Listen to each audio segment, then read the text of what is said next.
नौतनवा नगर में भाजपा नेता ब्रजेश मणि त्रिपाठी का घर पर प्रशासन ने बुलडोजर चलाकर निर्माण ढा दिया।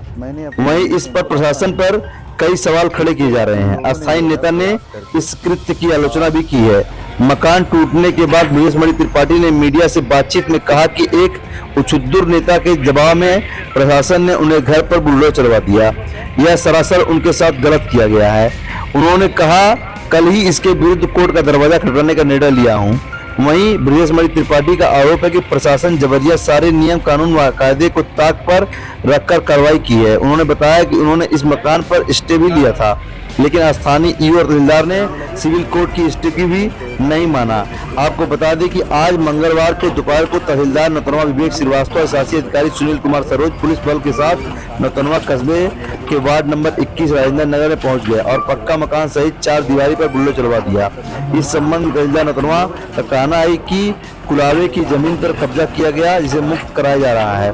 वहीं जब उनसे 70 घरों पर पहले ही गिराने की नोटिस पर सवाल किया गया तो वह कोई स्पष्ट नहीं बोल पाए। उन्होंने नौतनवा ईओ पर टालते हुए कहा कि अगर ईओ सहयोग मांगेंगे तो उसमें भी कार्रवाई की जाएगी। कहीं न कहीं कुल मिलाकर भाजपा नेता का घर पर बुलडोजर चलाने का मामला तूल पकड़ता जा रहा है। भारतीय जनता पार्टी के आप नौतनवा चेयरमैन के दावेदार हैं और उसके बावजूद भी आपका जो है घर तोड़ दिया गया है, क्या मामला है और क्या आप करना चाहते हैं? देखिए, मामला पूरी तरह से सरासर यह माना जाए कि किसी न किसी तरीके से मेरे द्वारा, जैसे कुछ लोग मेरी ज़मीन में जबरिया रास्ता चाह रहे थे, मैंने अपनी ज़मीन से उनको रास्ता नहीं दिया।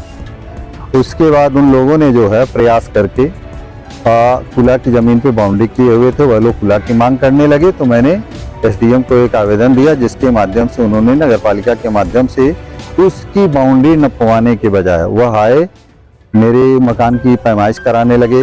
नायब तहसीलदार विवेक श्रीवास्तव और नगरपालिका परिषद नौतनवा के ईओ सुनील कुमार सरोज जी, यह लोग आए और मेरे मकान की पैमाइश कराए। मेरे द्वारा जब दबाव बनाया गया तब जाके उसकी बाउंड्री की पैमाइश कराए।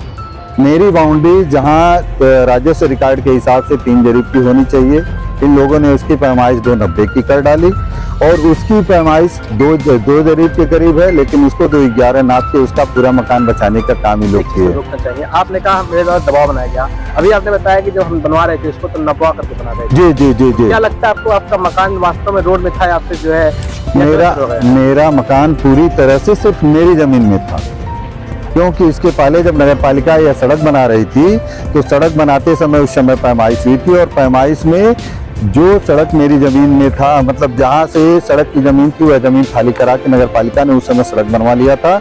बाकी मेरी पूरी जमीन जो है अपनी जगह पे थी। अब उस पर हमने अपना मकान बनवाया हुआ था और स्थिति यह हुई कि जब इन्होंने मुझे नोटिस दिया, नोटिस के बाद मैं माननीय सिविल कोर्ट फरिंदा के माध्यम से मैंने एक स्टे भी प्राप्त किया और उस स्टे की कॉपी मैंने उप जिलाधिकारी नौतनवा और उसके बाद नगर पालिका परिषद के शासी अधिकारी नौतनवा दोनों को देने का काम किया था। उस स्टे के बाद भी यह लोग उस स्टे का कहीं सम्मान नहीं किया और आके मेरे मकान को गलत और अतिक्रमण वाला बता के जबरिया तोड़ के चले गए। और इसके साथ साथ मैंने अपनी ज़मीन की, जैसे चूंकि अभी तक तो पैमाइश उस समय हुई, उसके बाद सड़क बनी थी, लेकिन मेरी ज़मीन की लंबाई चौड़ाई लिखा पढ़ी में आ जाए इसके लिए मैंने दफ़ा 24 के तहत मुकदमा किया था।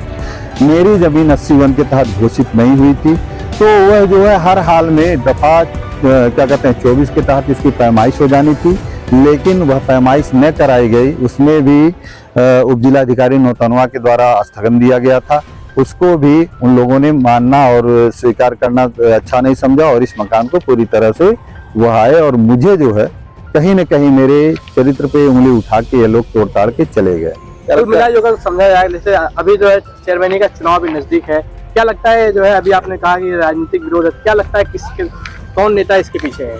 देखिए, कुछ उछुद्दू टाइप के नेता हैं, ठीक है, जिनको हर हाल में जनता समझा चुकी है।